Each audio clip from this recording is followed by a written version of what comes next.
Vice President Kamala Harris has said that she loves Hanukkah because it's all about the light and bringing light where there's been darkness. Is that what Hanukkah is really all about? I shall begin by stating the obvious. Kamala Harris loves Hanukkah for the very simple and obvious reason that it provides her with an opportunity to pander to some of her voters. And not only does Kamala Harris know nothing about Hanukkah, her archetypical American assimilationist Jewish husband, Doug Emhoff, knows more or less what she knows about Hanukkah. In fact, their combined knowledge of Hanukkah could be summarized in less than 2 lines on a piece of paper. But perhaps we should not be too hard on Kamala Harris and her assimilationist husband, because it is difficult, to be honest, to find the difference between her statement and that of the former rabbi of the United Kingdom and the British Commonwealth, Rabbi Jonathan Sacks. Allow me to quote from Sacks's book, From Optimism to Hope, page 96, where he discusses 2 ways of viewing religions, that is to say, other religions. Other religions, he states, and I add parenthetically, no matter how diametrically opposed they are to the Torah, to authentic Torah Judaism, other religions can be viewed as candles that shed light and drive away some more darkness. And then he goes on to say, and I quote, "What Jews remembered from that victory over the Greeks 22 centuries ago was not a God of war, but the God of light. And it's only the God of light who can defeat the darkness in the human soul." So let us examine, is this in fact what we Jews remember and recall every year with regards to Hanukkah? During the 8 days of Hanukkah, we add to our prayers the additional section called Al-Hanisim, which refers to the miraculous events of that time. And we say as follows in Hebrew, and I will translate. Al-Hanisim, ha-Gevurot, ha-Teshurot, ha-Milhamot wa-Peduth. We thank you, Hashem, for the miracles, the salvations, the victory in war, ala milhamot, the word milhama means war, wa peduth, the word peduth means freedom, liberty, that we achieved during that time. There was, at that time, a momentous struggle within the Jewish people, an inner conflict and rift within the Jewish nation, whether to be Jews faithful to the Torah, to their ancient system of laws and values, or whether they should adopt the newfangled international ascendant culture and civilization brought to the land of Israel by the Greeks when it was conquered by Alexander the Great and his forces many years before the time of these events. The events of Hanukkah, we should state here, took place around the year 165 BCE, according to the Gregorian calendar, whereas the land of Israel had come under the control of the newly formed Greek Empire of Alexander the Great in the year 333. That was when his forces entered this part of the world. And from that point onwards, the influence of Hellenistic culture had slowly but surely been making itself felt and had successfully penetrated parts of Jewish society, particularly the upper classes, the aristocracy, the wealthy. Many of those people, of that class of person, were more than happy to adopt the new culture, the new civilization, in order to be considered part of the in crowd, part of the progressive culture and civilization that was spreading throughout the world.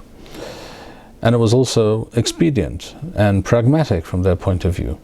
It allowed them to be accepted amongst the Greek invaders and rulers of the country.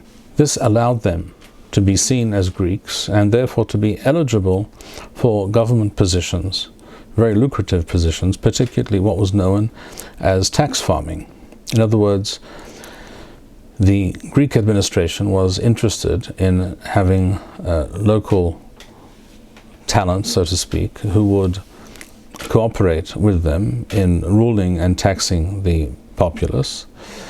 So they would hand out certain areas of the country to a certain individual, one of these aristocratic, wealthy merchant types, and they would say to him as follows: you provide for us on a yearly basis a certain amount of money in taxation from this area, and anything beyond that amount that you're able to extort from the farmers, the Jewish farmers, the people who dwell on the land, which was most of the populace, that's all yours. That can go straight into your pocket. You have to provide us with a certain amount, and beyond that, it's all profit.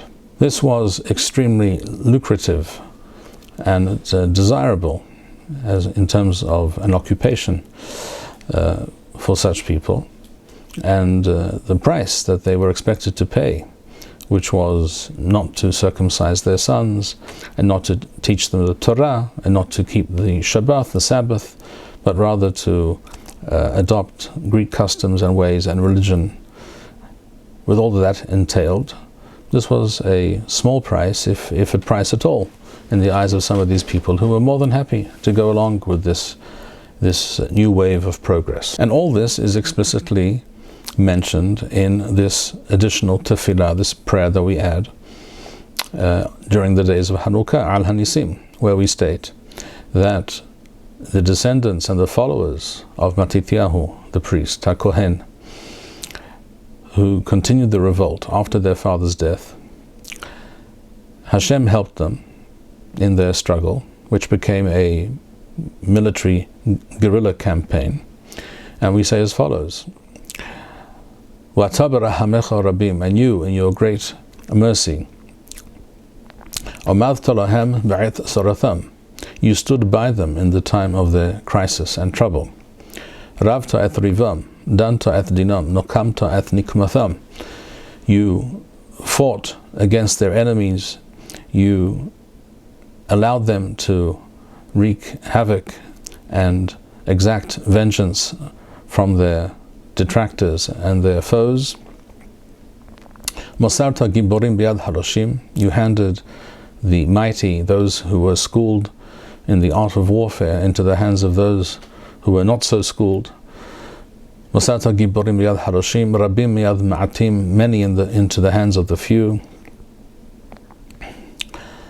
Tahorim biad tameim biad tahorim, the impure into the hands of the pure.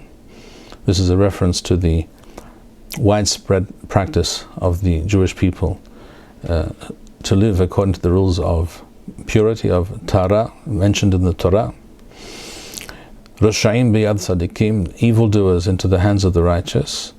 And then we add the words Ufoshaim biyad osei Torah. This is the reading, the nusach that we find in Rambam's Mishneh Torah, in the Sidur of Rabbi Sa'adia Gaon, and other ancient sources.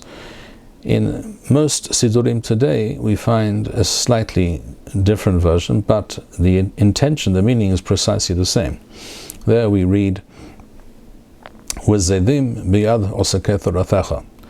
The term Zedim, which is entirely analogous and equivalent to the term Posheim, which literally means criminals or wrongdoers, is a term which throughout Talmudic literature and in all our liturgy, the word Zedim refers to Hellenized Jews, that is to say, Jews who have turned their back on their traditions, on their heritage, who defy Hashem and His Torah and choose to live like the Gentiles. This is what the word Zedim means.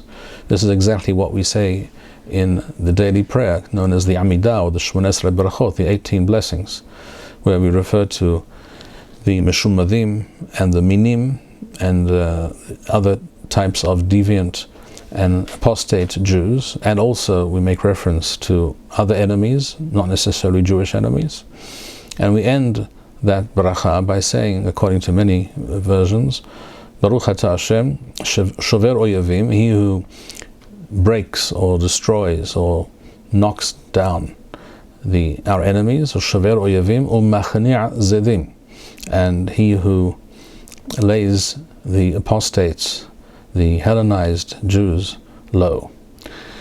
That is one version. According to another version, which is the Nusach of Eretz Yisrael, we say simply Baruch Atah Hashem Shover Oyavim.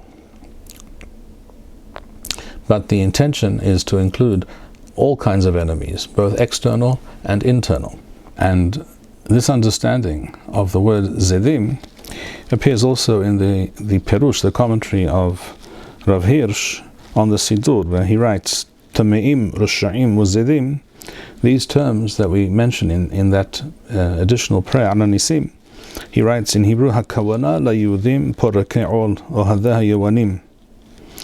This is a reference to the Jews who had thrown off the yoke of Torah from their necks, the supporters of the Greeks and those who were for the dissemination, even forceful dissemination of Greek culture amongst the Jews. So, once again, the events of that time, the revolt of the majority of the Jews in Eretz Yisrael, in the land of Israel at that time, who were faithful Jews, faithful to the ways of the Torah, to Hashem's commandments, to the ways of their forefathers.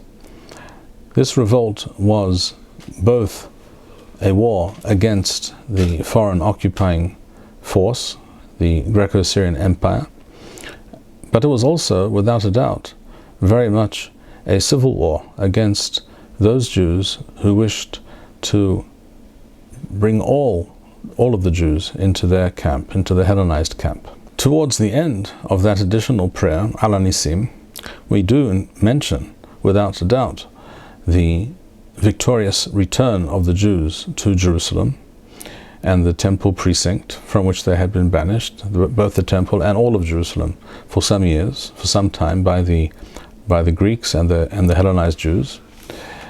They returned to the temple, they purified it, they had to remove the altar that had been defiled by Avodah Zarah, by foreign idol worship, Greek gods, etc.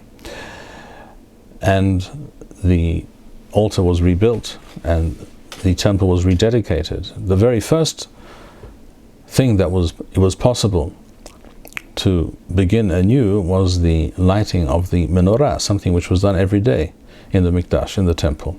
And this therefore became the symbol of the entire event and became the symbol of Hanukkah. And thus we have the miswah, the commandment, the practice from the Chachamim, from the sages, to light candles as a reminder of those events, to symbolize and signify that victory and that uprising of the Jewish people who were fighting for their Torah and for their lives, because at that time it was impossible to live in Eretz Yisrael as a Jew. One could either live as a Greek or as a Hellenized Jew, which was essentially the same thing, or one could die as a Jew. But to live as a Jew was not an option. And now, in the wake of this successful revolt, it was now an option. And in fact, the government and the ruling power was overthrown, and the Jews became a sovereign nation for the first time in centuries. These are the events that we commemorate and that we mention in our prayers on a daily basis several times for 8 days of the year during Hanukkah. It is not the God of the very vague, amorphous, and multicultural, postmodernist God of light that Rabbi Sacks refers to.